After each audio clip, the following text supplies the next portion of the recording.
Én sokat jártam keleten. Én születni Amerikai Egyesült Államok, de mikor 9 éves voltam, egy tornán felfigyeltek rám a tibeti bölcsek. De hol vittek magukkal a tibeti hegyekbe föl? Oda, hol még a madár se jár. De akkor megtanultam én minden jót, de az oda után nagyon rögös volt. Mert én mentem Tibetbe egy kis repülővel, amit fizetett Sugomati Makanicsi mester, aki az én mesterem volt. Akkor volt, még fiatal volt, 123 éves, idén tölti a 145. És akkor én oda mentem, gondoltam vár a repülőtéren, nem várt. Annyi történt, hogy nem várt repülőtéren.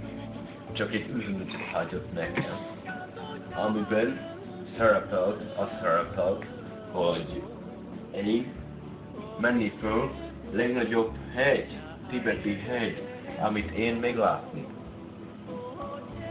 De én elindultam kifelé. Nagyon rögösen volt, tele volt Tibet nagy hegyekkel. Én láttam egy hatalmas hegyet, ami kitűnt a többi közül. Ekkor én felszaladtam a hegyre. 2 napig tartott a futás.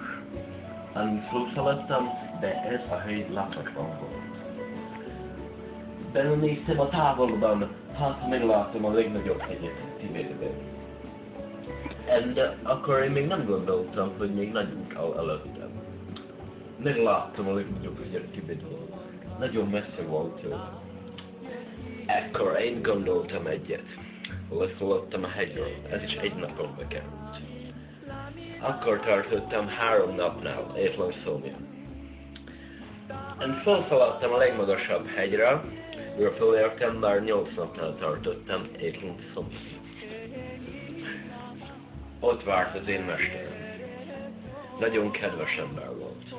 Mikor felértem, gondoltam, legalább 1 hónapig ellátom várni. De nem így történt.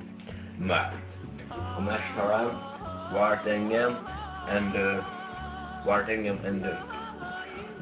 nem adni szállás, hanem szállás adni